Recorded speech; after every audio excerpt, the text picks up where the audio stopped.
Magandang araw sa mga katiktik natin dyan. Ngayon meron tayong Oppo dito, AA10 CPH 2591 po yung model number natin. So i-dial muna natin sa emergency call. Ayan, 899 at sign number at punta tayo dito sa my software version. Ayan, software version. Ayan, Android 14 po ito, CPH 2591. So make sure na pareho tayo ng hawak na version mga katiktik para may bypass nyo din ang yung Google account.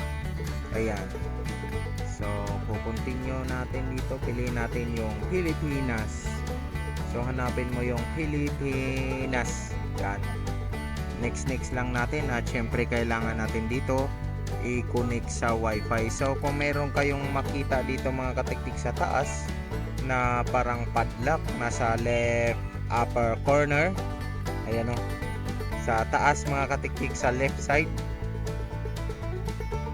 meron ka makikita dyan na parang padlock. Ibig sabihin naka lock o FRP lock ang ating cellphone. Yan, ito yung parang padlock. So yan, pindutin mo lang yan pag na-connect na sa wifi, yung nearby, yung parang I doon kanina, at continue mo lang.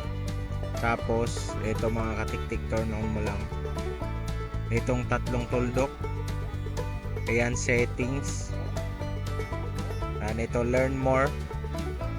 Ayan, next natin mga katiktik. Ayan, close lang natin.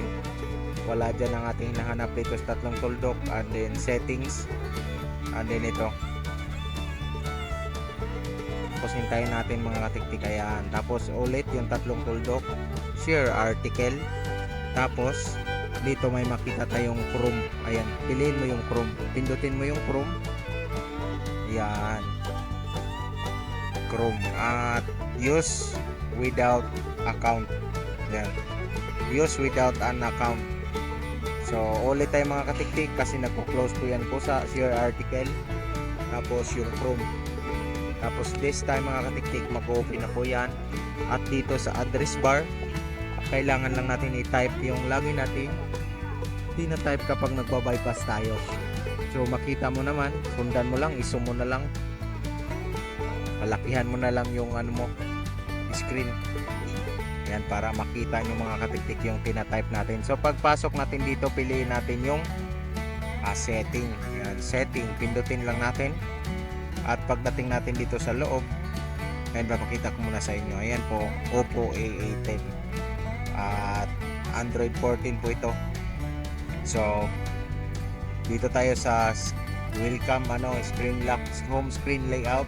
Pindutin lang natin yan at pusa na po yung papasok sa home screen. At hindi pa tayo dyan nagtapos mga katiktik. Ayan, so kailangan natin dito hanapin natin yung phone clone. So nandito siya mga katiktik.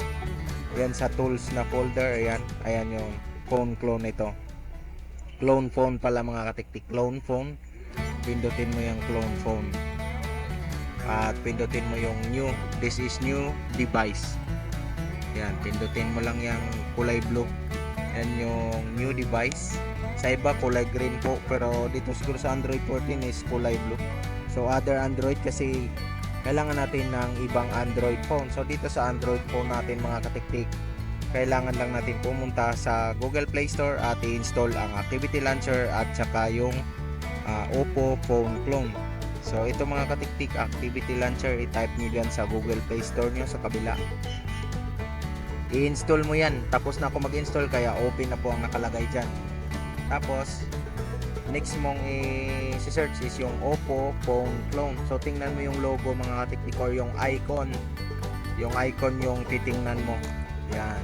So ito yung icon niya mga katiktik, Oppo Clone Phone. So install mo yan and then open. So pag na-open mo yan, scan the QR code and then okay mo lang. Tapos i-scan mo lang ito, itatapat mo lang doon sa QR code sa iba-bypass natin na device. At hintayin natin ito na mag-connect. Ayan, so next lang natin. Tapos antayin natin mga katiktik yan. I-unselect natin lahat yan. Dapat walang naka-check. Tapos pasok tayo dito sa apps. At piliin natin yung Activity Launcher na di-download natin or in-install natin kanina. Isa lang, Activity Launcher lang. Then start migration. Ayan, so hintayin lang natin na mag-complete siya. So kung kahit anong Android device mga katiktik pwede nating gamitin. So yun, ang gamit ko pala is yung Vivo yung Android na gamit ko, pero kahit ano, Huawei, Samsung, basta pwedeng ma-installan natin ang Activity Launcher at saka Oppo phone clone na apps, and then skip na lang natin to mga katiktik. And then congratulations sa'yo dahil natapos na nating may bypass ang iyong Oppo A18.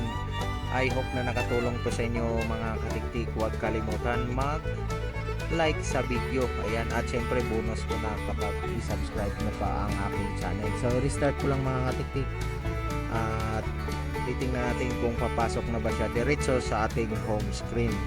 So again, this is Clerbans and this is your katiktik. Maraming salamat sa panonood at sana may nakuha kayo ditong idea o tricks sa ating pag-bypass ng Oppo A18. So maraming thank you at hanggang sa susunod ko na tutorial. So antayin nyo na lang mga katiktik na magbukas ang ating phone. Ayan. So thank you.